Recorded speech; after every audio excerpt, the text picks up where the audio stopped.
அந்த ராவன் ரெஸ்டாரண்ட் எங்கே இருக்குன்னு சொல்லணுமா?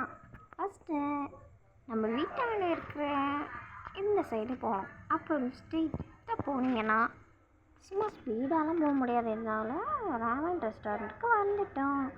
எவ்வளோ கம்மியான சாப்பாடுங்க! இந்த கம்மியான சாப்பாடு சாப்பாடு உங்களுக்கு பிடிச்சிருந்த இடம் மெயின் ஸ்பாட்னா அந்த ராவன் ரெஸ்டாரண்ட் தான். ஏய் பொண்ணி, ரேவன் ரெஸ்டாரண்ட்டுக்கு கூட வராமல் எங்கே போயிட்டா? இல்லைங்க, அதை விட்டு ஓடி ஆறாம நான் அவளை ஸ்பீடை விட்டு ஓடியாட்டேன்.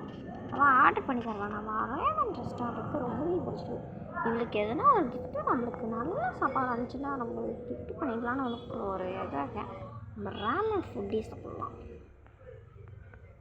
இவரே ஒரு பேர் வச்சு இப்படி செஞ்சுருக்காங்க. அவனும் காசையை மூஞ்ச பார்த்துட்டே சாப்பிட்டுட்டு இருக்கான். சூப்பராக இருக்குது. இவளுக்கு ஒரு ஜூ மார்ட்டில் போய்ட்டு ஒரு ஜூஸாச்சும் வாங்கி கொடுக்கணும். காலையில் இவ்வளோ சரி டேஸ்டியாக செய்கிறாங்க. அதனால் ஒரு ஜூஸ் வாங்கி கொடுத்துருவோம். அதுக்கு யூ மார்ட் போகணுமே. யூ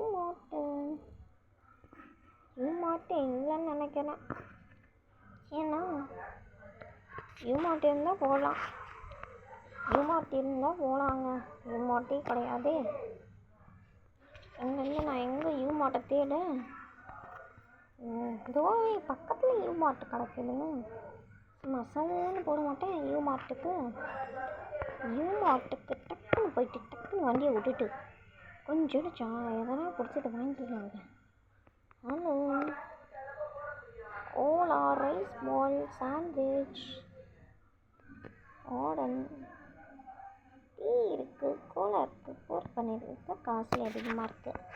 அதை தான் ஒன்று வாங்கிக்கணும். இவளும் பாவம் இல்லை, எனக்கு வாங்கி தரலாம். ஒரு டீ ஒரு காஃபி கொடுத்துருங்க.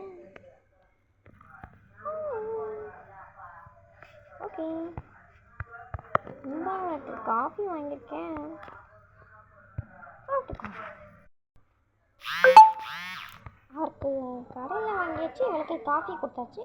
கரெக்டாக போய்ட்டு ரேவன் ரெஸ்டாரண்ட்டுக்கு ஆப்போசிட்டில் இறங்கிட்டோம். அவர் எப்பவுமே வச்சுக்க மாட்டாருங்க. நான் அவர்கிட்ட கொடுக்கணும்னு ஆசைப்படுறேன், ஆனால் கொடுக்க முடியல. ஒரு ஜம்ப் அடிச்சு அவர் மண்டைக்கு மேலேயே ஏறிட்டேன் உங்களுக்கு. இந்தாங்க உங்களுக்கு சாக்லேட் இருக்கும். வாய்ப்புள்ள